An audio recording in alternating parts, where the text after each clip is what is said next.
नाजरीन, इस वीडियो में जो आप सीन देख रहे हैं उसमें एक आदमी मर रहा है और बहुत ही जल्द उसकी रूह परवास कर जाएगी।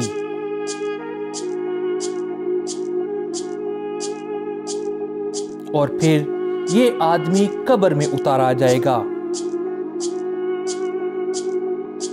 क्या कब्र में हिसाब किताब होता है? क्या कब्र का कोई अजाब भी है? या ये सब बातें झूठी हैं? और दूसरी हैरान कुन बात ये कि आलमे एराफ कुर्रे अर्ज के ऊपर ही है, ये कहीं दूर नहीं। ये सब हम आपको आज अपनी इस वीडियो में बताने जा रहे हैं। लेकिन उससे पहले अगर आपने हमारे इस चैनल को सब्सक्राइब नहीं किया तो अभी इसको सब्सक्राइब कर लें और बेल आइकन पर क्लिक करें ताकि आइंदा की वीडियोस आप तक पहुंच सकें। नाज़रीन, इस वीडियो का आगाज हम करते हैं एक वाक़े से जिसमें हज़रत मोहम्मद सल्लल्लाहु अलैहि वसल्लम अपने एक सहाबी के साथ कब्रिस्तान में गए। ताजदारे दो आलम नबी अकरम सल्लल्लाहु अलैहि वसल्लम ने एक मर्तबा कब्र के पास बैठकर फरमाया, कब्र रोजाना इंतहाई भयानक आवाज में पुकारती है, ए आदम की औलाद, क्या तू मुझे भूल गई? मैं तन्हाई का घर हूँ, मैं अजनबियत और वहशत का मुकाम हूँ, मैं कीड़े मकोड़ों का मकान हूँ, तंगी और मुसीबत की जगह हूँ।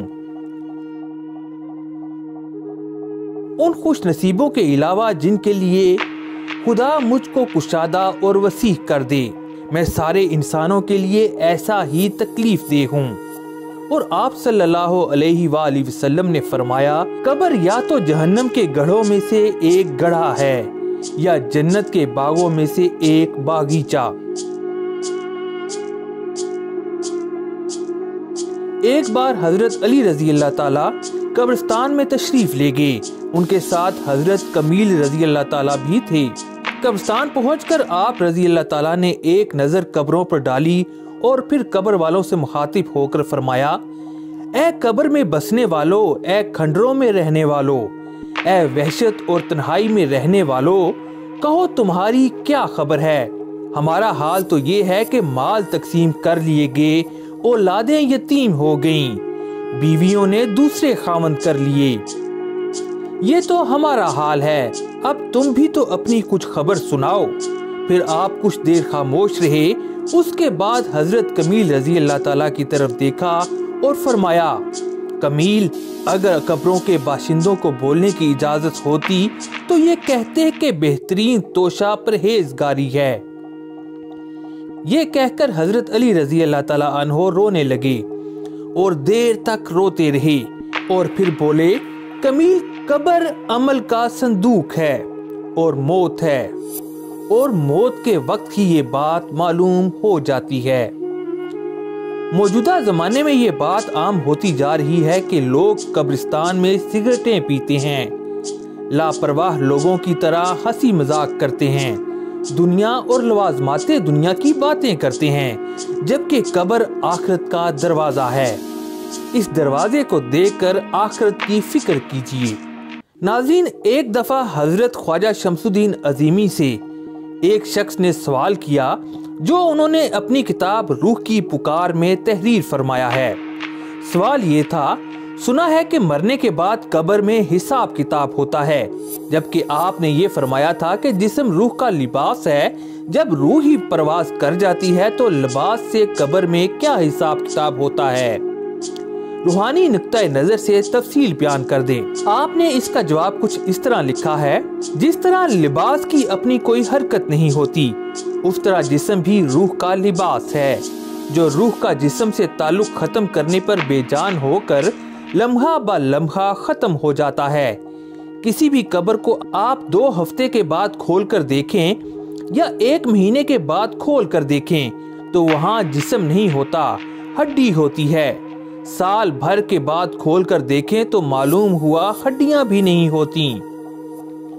जिस्म रूह का लिबास है और लिबास से तो कोई सवाल जवाब ही नहीं हो सकता।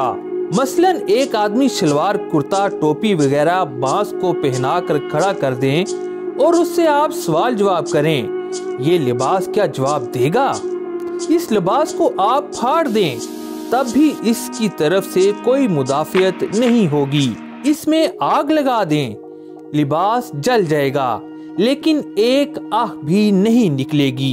कब्र में जिस्म इसलिए रखा जाता है ताकि इंसान की बेहुरमती ना हो, और ये कब्र में रखने का रिवाज कोई इस्लामी नहीं है। यहूदियों के जमाने से, हजरत सुलेमान अलैहिस्सलाम के जमाने से ये कब्रें बनती चली आ रही हैं। तो ये इंसानी अजमत को खराब ना करने के लिए ये तरीका इख्तियार किया गया है। देखें, अब एक आदमी मर गया, उसकी आप लाश छोड़ दीजिए, अब वो फूलेगा, सड़ेगा, उसमें बदबू होगी, ताफुन होगा, उसमें कीड़े पड़ेंगे, गिद्ध खाएंगे, कौवे खाएंगे, चीलें खाएंगी, चींटियां लगेंगी, बिल्ली कुत्ते भेड़िए सब आकर उसे खाएंगे।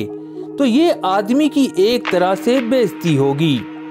तो इस बेइज्जती से बचाने के लिए और इंसानियत का एहतराम बरकरार रखने के लिए ये कब्र का तस्वर कायम हुआ, और ये आदम अलैहिस्सलाम से चल रहा है।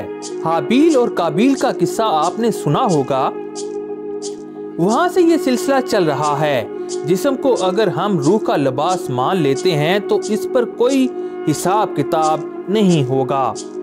इस जिस्म के ऊपर एक और रोशनियों का बना हुआ जिस्म होता है, और वो इस जिस्म से 9 इंच ऊपर होता है। वो सारा हिसाब किताब, जज़ा सजा सब उसके ऊपर होता है, और वो जो चीज है वो आलमे एराफ में रहती है। अब रह गया ये सवाल कि रूह जब आलमे आराफ में चली गई तो कब्रिस्तान में क्या रखा है? वहाँ तो मिट्टी का ढेर है। ये बात सही है कि कब्रिस्तान में कुछ भी नहीं रखा, जिस्म तो मिट्टी हो गया, लेकिन जिस जगह जिस्म को हम दफनाने आते हैं आदमी का उसी मुनासबत से आराफ बनता है, यानी जमीन से 200 मील ऊपर उसका आराफ बनता है। जमीन से 200 मील ऊपर एक और दुनिया आबाद है, बिल्कुल उसी तरह की जैसे कि ये दुनिया है। इसको हम आलमे आराफ कहते हैं। अब इसकी मिसाल यूं है कि एक प्लाजा है, उसकी 200 मंजिलें हैं। तो जो जिंदा आदमी है मिसाल के तौर पर वो पहली मंजिल पर रहते हैं, और जो मरे हुए आदमी हैं वो 200वीं मंजिल पर रहते हैं। तो इसका ताल्लुक उस जमीन से कायम है। प्लाजा बगैर जमीन के कायम नहीं रहता। एक बात और गौर तलब है कि आलमे आराफ जो है वो जमीन के कुर्रे से बाहर नहीं है। आलमे आराफ जमीन के कुर्रे में है, तो जहाँ उसको दफन करते हैं किसी मुर्दा जिस्म को, तो उसका वहाँ से एक ताल्लुक कायम हो जाता है, उस घर से, उस कब्र से, लेकिन वो रहता आलमे आराफ में है। तो जब हम किसी कब्र पर जाते हैं तो हमारा ताल्लुक उस बंदे के साथ आलमे आराफ से कायम हो जाता है। इंसान जब कब्रिस्तान जाता है वहाँ जाके बैठता है, कुछ पढ़ता है, इसाले सवाब कमाता है, तो उसके अंदर वो सलाहियत काम करने लगती है जो सलाहियत यहाँ से 200 मील ऊपर देखती है। यानी इसाले सवाब पहुँचाना इस बात की निशानदेही है कि इंसान के अंदर एक ऐसी सलाहियत काम कर रही है या ऐसी नजर काम कर रही है जो 200 मील ऊपर भी देख सकती है। हजूर सल्लल्लाहु अलैहि वसल्लम ने फरमाया कि जब तुम कब्रिस्तान जाओ तो कहो अस्सलामु अलैकुम या अहलल कबूर, ए कब्रिस्तान में रहने वालों अस्सलामु अलैकुम। जाहिर है हजूर सल्लल्लाहु अलैहि वसल्लम की कोई बात गलत तो हो नहीं सकती, बगैर हिकमत के नहीं हो सकती। तो हजूर सल्लल्लाहु अलैहि वसल्लम ने जब ये फरमाया कि कब्रिस्तान जाके कहो अस्सलामु अलैकुम या अहलिल कबूर, तो इसका मतलब ये है कि कब्र में रहने वाले लोग हमारा सलाम सुनते हैं और वो हमारे सलाम का जवाब भी देते हैं, लेकिन तुम सुन नहीं सकते। लेकिन अगर हम इस सलाहियत को बेदार और मुतहरिक करें, यानी लाशऊरी सलाहियत को या रूहानी सलाहियत को, तो हम उनकी आवाज़ सुन भी सकते हैं और उन्हें देख भी सकते हैं, उनसे राब्ता भी कायम कर सकते हैं। और औलिया का आम कायदा है कश्फुल कबूर, तसव्वुफ में एक बाकायदा इस्तिलाह है, लोग जाते हैं आंखें बंद करके बैठते हैं, कुछ पढ़ते हैं, जो आलमे आराफ में लोग हैं वो सामने आ जाते हैं।